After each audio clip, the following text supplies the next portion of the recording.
안녕하세요. 오늘도 사연살롱을 찾아주셔서 감사합니다.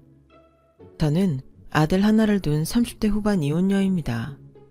유복한 집안에서 외동딸로 태어나 남부러울 것 없이 살았어요.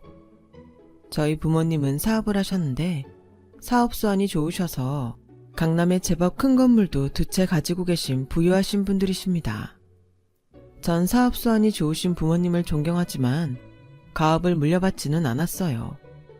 어릴 때부터 외국어에 관심이 많았던 저는 대학은 영문학과로 진학했어요.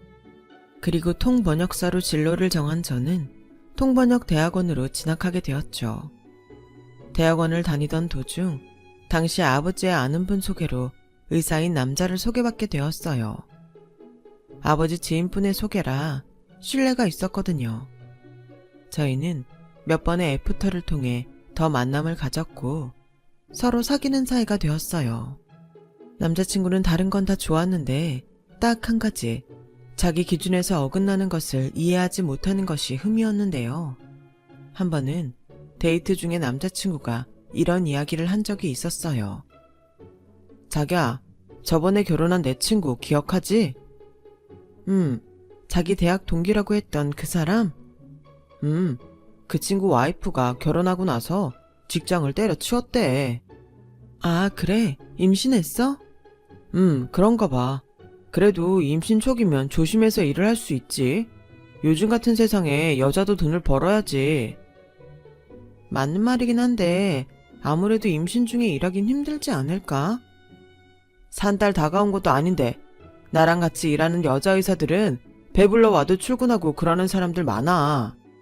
뭐 그런 사람들도 있겠지만 견디기 힘든 사람들이 있을 수도 있지. 자기가 더 잘 알잖아. 사람마다 상황은 다 다르니까. 에이, 아무튼 난 이해 안 가. 진짜 그런 여자들 보면 취집하려고 결혼한 것 같다니까. 에이, 말이 좀 심하다. 취집이라니.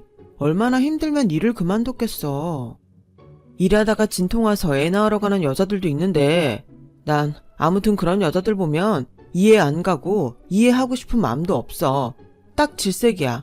결혼했다고 일 그만두는 여자들. 저는 더 이상 말하지 않았어요. 더 말하면 싸움이 날 것 같았거든요.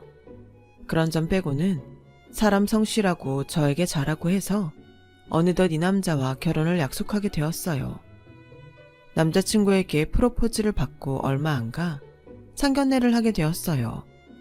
그날 남자친구의 어머니를 처음 뵙게 되었고요. 남자친구의 본가는 시골이었는데 어머니께서 농사를 지으며 삼남이녀를 키우셨다고 들었어요. 이 친구가 워낙 성실하고 사람이 괜찮아서 제가 아는 분께 부탁해 딸에게 소개를 해주었는데 이렇게 결혼까지 하게 될 줄은 생각도 못했네요. 아우, 이렇게 사돈을 맺게 되었으니 인연도 보통 인연이 아니죠. 우리 닥터박 어릴 때부터 제대로 지원도 못해주는데 이렇게 의사가 돼서 결혼까지 다 하고 제가 다 눈물이 나려고 하네요. 예, 사부인 해놓고 이해합니다. 아들을 이렇게 잘 키워주셔서 저희가 감사드려요. 그럼 감사하다니까 초면에 나 부끄럽지만 얘기할 건 해야겠네요. 예, 말씀해보세요, 사부인. 아시다시피 우리 닥터박 위로 형이 둘이나 있고 밑으로 여동생이 둘씩이나 있어요.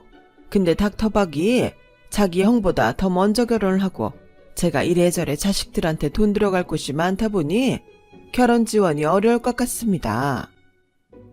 아, 그런 사정이 있으셨군요. 사부인, 이제 아드님도 우리 집 식구니 제 아들이나 다름없어요. 집은 저희 쪽에서 할 테니 걱정 놓으세요. 아유, 감사합니다, 사돈. 하지만 집은 저희 딸 명의로 하겠습니다. 괜찮으실 거라 생각합니다. 예? 아니 그래도 집은 남자 명의로 해야지요. 남자가 한 가정의 기둥인데.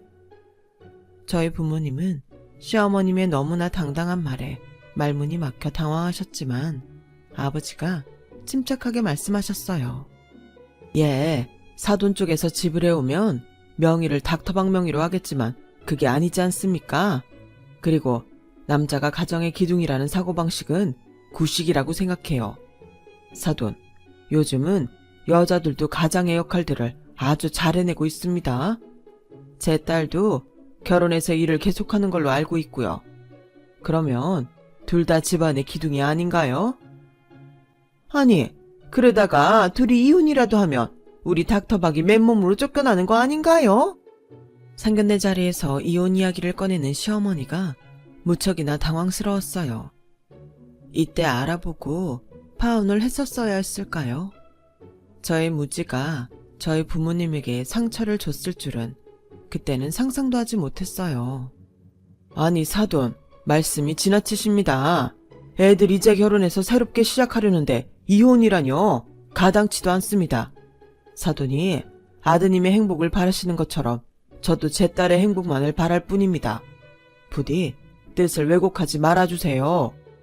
저희 아버지가 딱 부러지게 말씀하시니 시어머니도 더 이상 고집을 부리시지는 않았어요. 저희 부모님께서 집을 마련해 주시고 남편 3천, 저 2천으로 저희는 결혼했어요.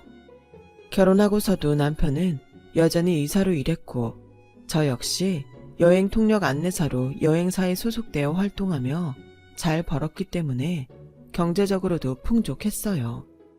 결혼 후에도 시어머니가 그래도 집은 남편 명의로 있어야 되지 않겠냐며 물꼬를 틀자 저는 조금 흔들려서 저희 아버지한테 이 문제에 관해서 의논을 드렸어요. 아빠, 어머님이 자꾸 집 명의는 그 일로 해달라고 하세요. 어머님도 자꾸 그렇게 말씀하시고 어차피 계속 살 건데 누구 명의건 무슨 상관일까 싶어요.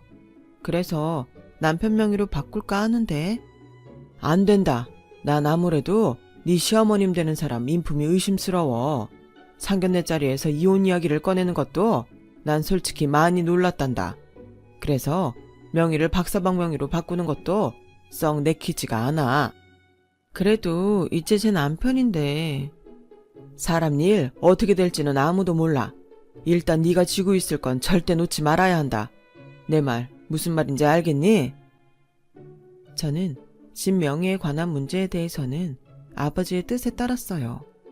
그리고 그때는 아버지의 말이 무슨 뜻인지 몰랐지만 지금은 아버지의 말을 들은 것이 신의 한 수라고 생각됩니다.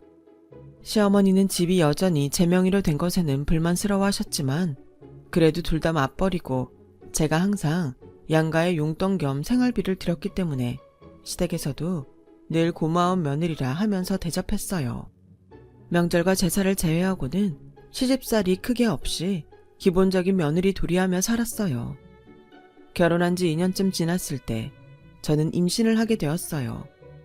하지만 저는 입덧도 심하지 않았고 아침에 일어나기 힘든 것만 빼면 무리가 되지 않아 일을 그만두지 않았어요.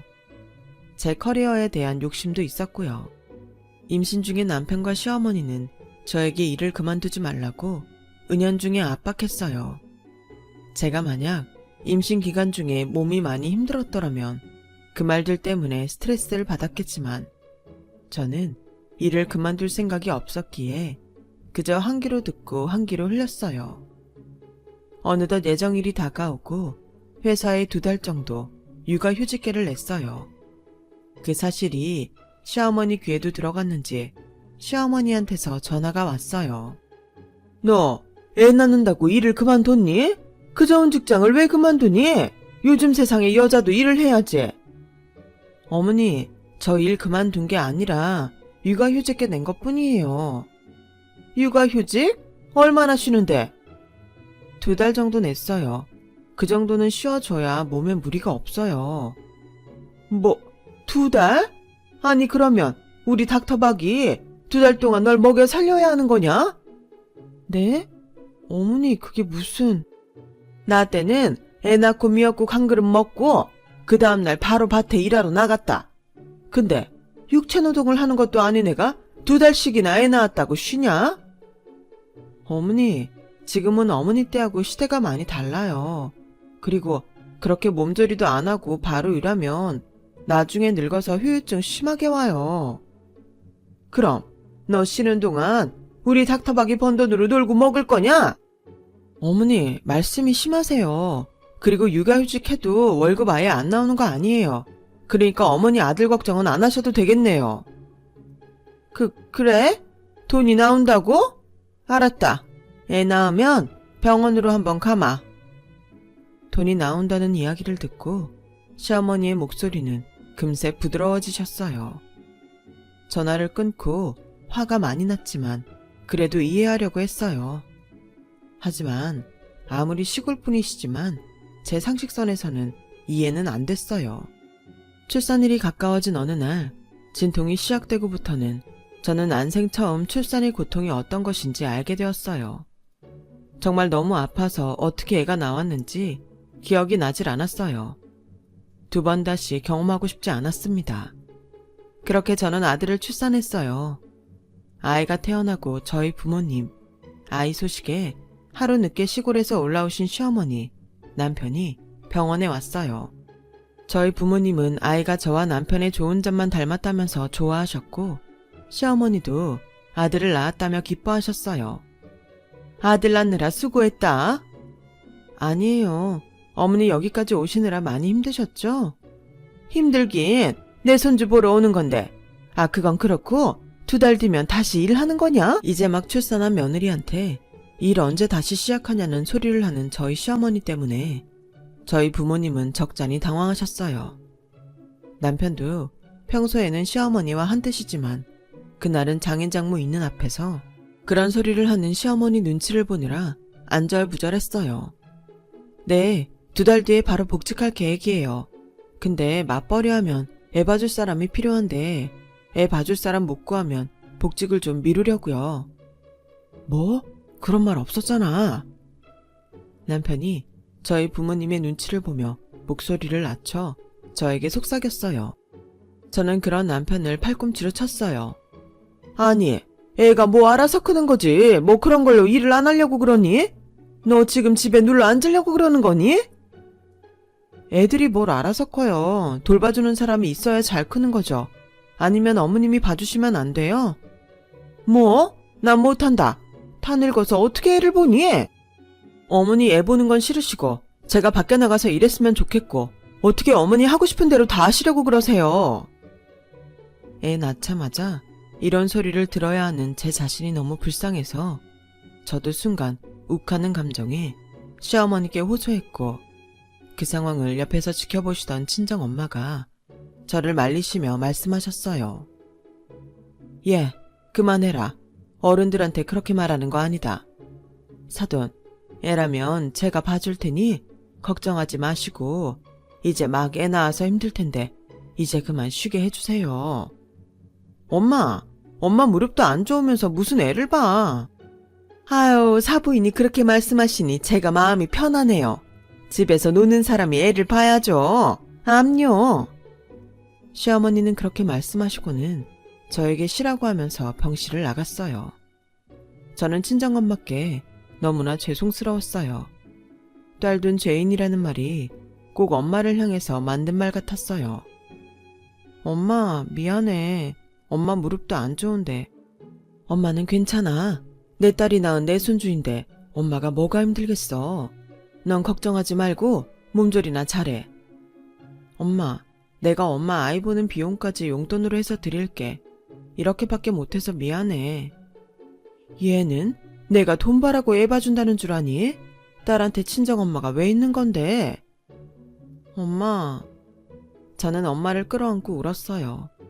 그리고 저희 부모님도 집으로 돌아가시고 나자 모든 대화를 옆에서 듣고 있던 남편이 저에게 말했어요.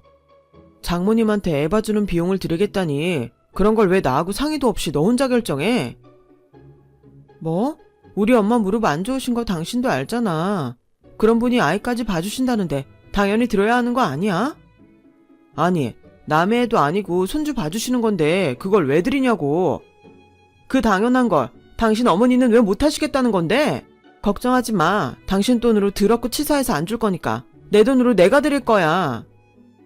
부부 사이에 네 돈 내 돈이 어딨어. 내 말은 아깝다는 게 아니라 나하고 상의를 했었어야지. 말 바꾸는 거 봐. 아까는 남의 애 봐주는 것도 아닌데 돈을 왜 주냐며. 우리 엄마한테 들어가는 돈이 아까우면 당신 어머니 보고 애 보라고 해. 우리 엄마 연세도 많으신데 애를 어떻게 보냐.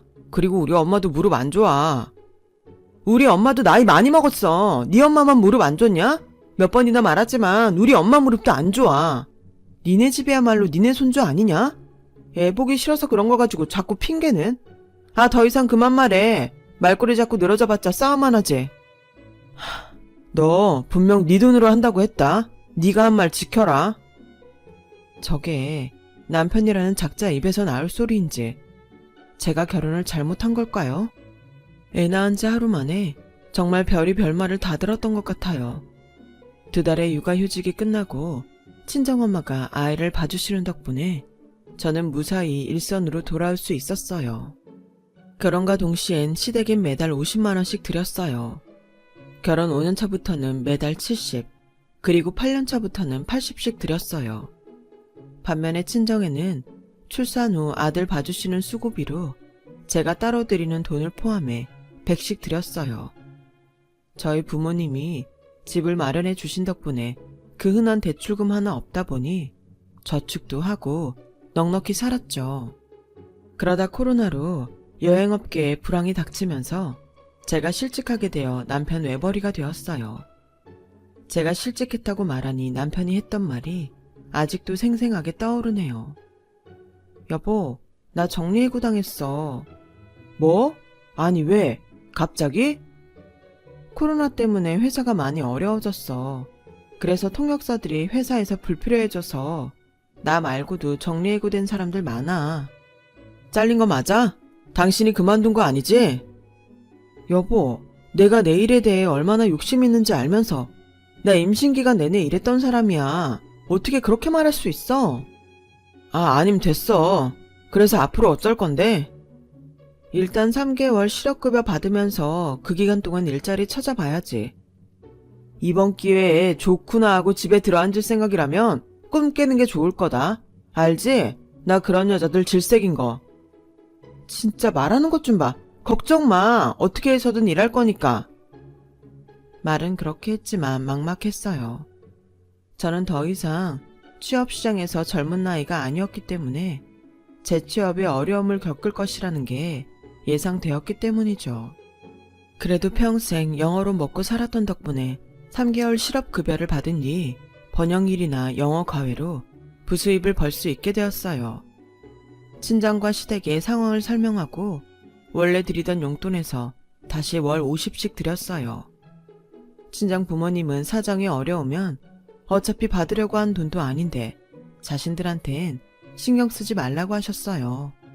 하지만 시어머니는 상황을 설명하자마자 저에게 폭언을 쏟아부으셨어요. 뭐? 실직을 했다고? 네, 어머니, 사정이 그렇게 됐어요. 그럼 너 일자리는 안 구하니? 지금이 어느 때인데 집에서 놀고 있니?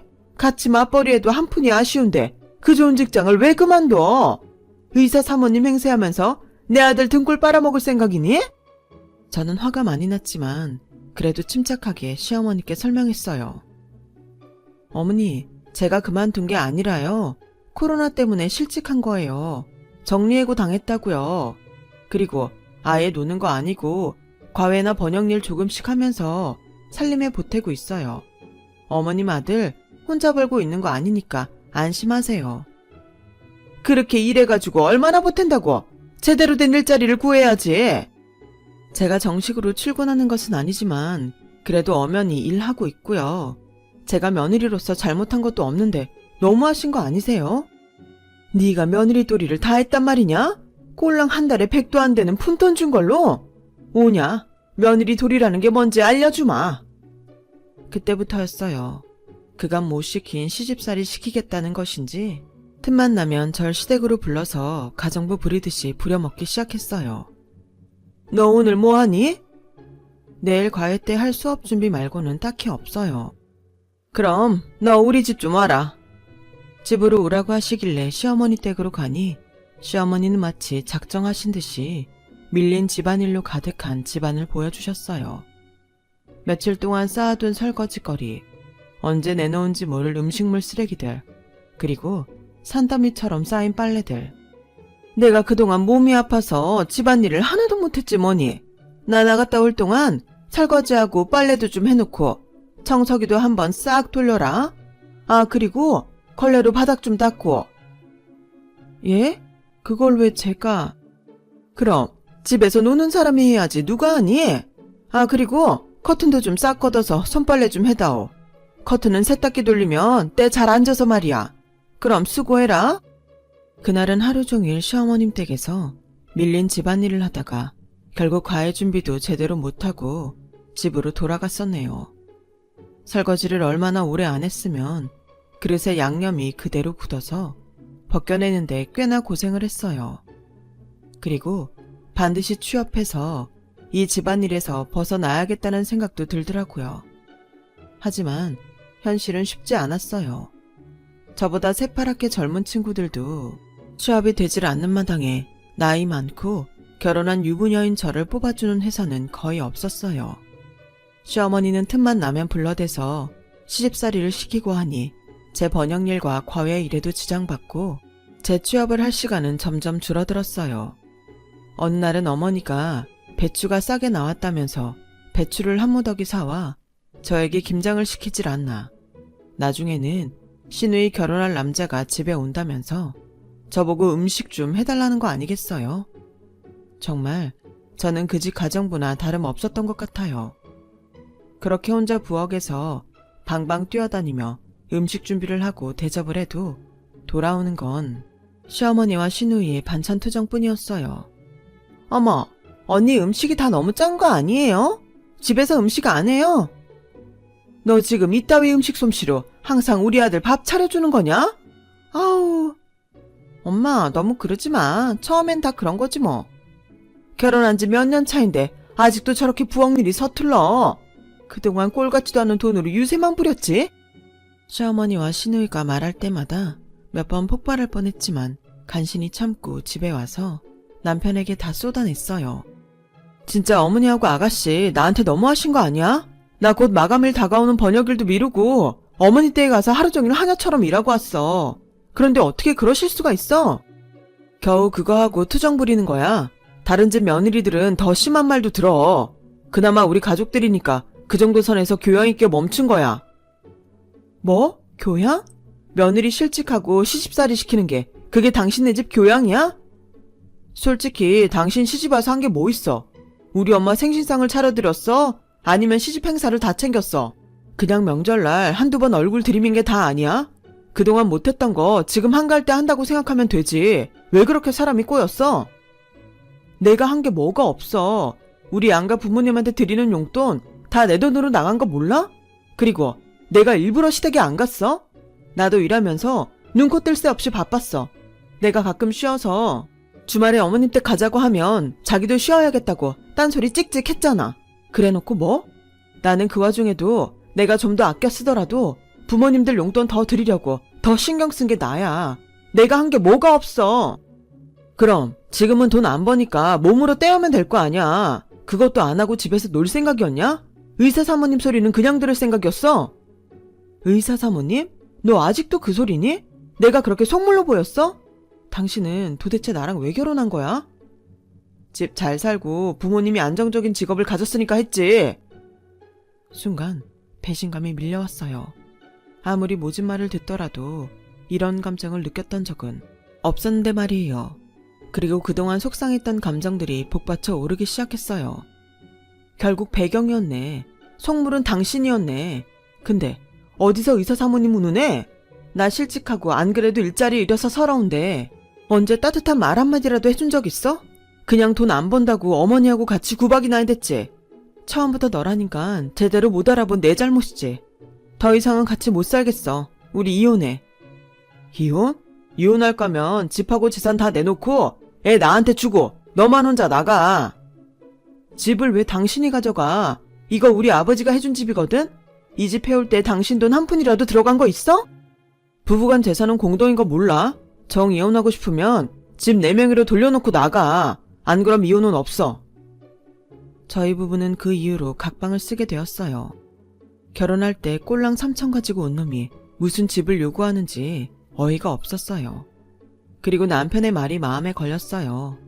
결혼하고 남편과 저 둘 다 맞벌이였기 때문에 집이 공동재산으로 들어가게 된다면 아버지가 해주신 걸 뺏기는 거나 다름없었기에 저는 신중해질 수밖에 없었어요.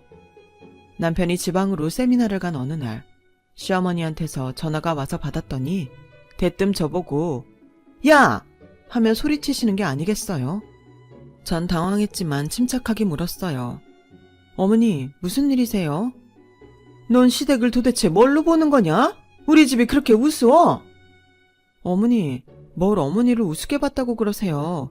제대로 말씀을 해주세요. 아니, 집에서 일도 제대로 안 하고 놀고 있는 게 친정까지 챙겨? 내 이야기 다 듣고 전화하는 거다. 안 그래도 외벌이로 힘든 애를 니네 친정 뒤치다거리까지 하게 만들어? 어머님, 그래도 자식 며느리 도리하느라 생활비 매달 꾸준히 드렸고 친정은 애까지 봐주시는데도 불구하고 어머니랑 똑같이 용돈 드렸어요. 그리고 제가 일 안 나가고부터는 그마저도 안 드리고요. 그리고 저 퇴사하고 탱자탱자 논 거 아니에요. 과외나 번역일 조금이라도 하면서 제목하고 있고 솔직히 양가에 드리는 용돈 그거 제가 번 돈으로 드린 겁니다. 그간 그냥 자식으로서 효도한다 생각하고 생활비 드렸는데 네, 저희도 이제 남편 외벌이라 힘들고 우리 아들 교육비며 나갈 게 많으니 양가 생활비 다 끊을게요. 그리고 따지고 보면 저희 친정에서 애도 봐주시고 집도 마련해 주셨는데 친정에 용돈 준다고 외벌이니 뭐니 따지시는 건 좀 아니지 않나요? 이게 시애미한테 따박따박 말 대답하는 것 좀 봐. 너 내가 가만 안 둘 거야. 알어? 시어머니는 그렇게 말씀하시고는 일방적으로 전화를 끊었어요. 그리고 얼마 안 가 남편한테 전화가 오더니 대뜸 감히 자기 엄마한테 말 대답했다고 하면서 차마 입에도 담을 수 없는 말들을 저에게 내뱉는 거 아니겠어요? 저는 그 말을 듣고 이혼 소장 보낼 테니 기다리라고 말했어요. 그리고 이삿짐 센터에도 전화를 걸어 남편이 없는 동안 제 집에 있는 남편 짐을 다 빼서 시어머니 댁으로 보냈어요. 그리고 제대로 알아보니 만약에 이 집을 대출로 사서 그 대출금을 남편과 결혼생활 하는 중에 같이 갚아 나갔다면 재산분할의 대상이 되지만 제 경우에는 이 집을 저희 친정아버지가 마련해 주신 것이고 대출도 껴있지 않았어요. 거기다 남편의 기여도가 이 집에는 들어가 있지 않으니 집은 제 특유 재산으로 분리되어 남편과 집에 관해서는 재산 분할을 할 필요가 없었어요. 지방에서 돌아온 남편은 이혼 소장이 날라온 것을 알게 되어 시어머니와 함께 집 앞으로 왔어요. 이런 식으로 사람 뒤통수를 쳐? 야, 너 나와! 이 못된 년아, 그럼 결혼할 때 보탠 3천만 원이라도 다시 내놔! 하도 시끄럽게 문을 두드려서 저는 할 수 없이 나왔어요. 그래도 아파트라 CCTV가 없는 곳이 없으니 두렵지가 않더군요. 어이가 없어서. 그럼 어머니도 그동안 제가 드린 용돈 선물들 다 내놓으세요. 다 뱉어놓고 가시라고요. 당신 진짜 미쳤어! 지지 않고 화를 내는 저에게 둘은 합세하여 저에게 달려들었고 결국 시어머니는 저의 머리채까지 잡아 끄는 지경에 이르렀어요. 갑작스러운 상황에서 저는 속수무책으로 시어머니에게 끌려다니고 있는데 그때 저의 구세주가 나타났어요. 바로 저희 친정아버지가 저를 보러 오신 거였죠. 제 형편 때문에 한동안 연락을 드리지 못했는데 걱정이 되어서 얼굴을 보러 오신 거였어요. 당신들 이게 뭐하는 짓이야? 저희 아버지는 제가 머리채가 잡혀 끌려다니는 상황을 보자마자 그들에게 호통을 쳤고 놀란 시어머니와 남편은 잠깐 움찔했지만 이번에는 집으로 들어가려고 행패를 부리기 시작했어요.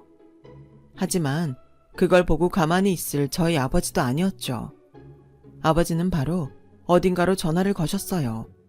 조금 뒤에 5분도 안 돼서 누군가가 들이닥쳤고 그 정체는 바로 경찰들이었어요.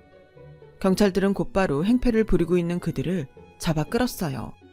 썩 꺼져 이것들아. 다시 한 번만 내 딸한테 찾아오면 가만 안 둬 내가. 안 놔. 이거 놓으라고. 그들은 그렇게 경찰들에게 질질 끌려가며 하찮은 모습으로 집에서 쫓겨나게 되었고 아버지의 험악한 소리에 두 번 다시 찾아오지 못했어요. 그리고 저는 저를 폭행한 것을 증거로 경찰에 정식으로 고소했어요. 이 사건 때문에 저는 확실하게 이혼을 좀 더 빨리 끝낼 수 있었죠. 그들은 제게 한 푼도 받지 못하고 오히려 위자료를 물고 이혼을 당하게 됐고 그렇게 제 결혼 생활은 마무리가 되었어요. 한번 이혼을 겪고 나니 시원하긴 하지만 씁쓸한 경험은 두 번 다시 하고 싶지가 않네요. 이혼을 하고 몇 달 후 시어머니가 집에 찾아온 적이 있었어요. 제 머리채를 잡던 그 우악스런 사람은 어디 가고 한 마리의 온순한 양이 되어 제 앞에 나타나더군요. 예, 며느리야. 내가 미안하다. 잘못했어. 내가 나이 처먹고 욕심이 과했다. 우리 아들 좀 살려줄 수 없겠니? 살려주다뇨. 이미 그쪽 아들이랑 이혼했는데 제가 왜 살려요? 그 말 하실 거면 어서 나가세요. 지금 너랑 이혼하고 나서 그 일들 소문이 퍼진 모양이야. 병원에서도 잘리고 아주 폐인으로 살고 있다. 나랑 얘기도 안 하려고 해. 우리 아들 잡아줄 사람은 너밖에 없어. 왜요? 이제 저한테 했던 행동들이 당신 아들은 후회가 되나 보죠? 그러니 있을 때 잘해야죠. 이미 버스는 지나갔는데 후회하면 뭐해요? 당장 나가세요. 며느라, 제발. 아, 정말. 경찰 부르기 전에 당장 꺼지라고요. 그렇게 말하고 저는 반강제적으로 집에서 쫓아내버렸어요. 비굴하게 제게 고개를 조아린 모습을 보고 참, 인생이라는 게 어떻게 될지 모른다는 말이 실감이 났어요. 내가 사랑하는 사람의 부모님이라면 내 부모님과도 같다는 생각에 어떻게든 똑같이 챙겨주려 했었지만 결국엔 그것이 그들의 욕심을 더 불러일으킨 것만 같네요.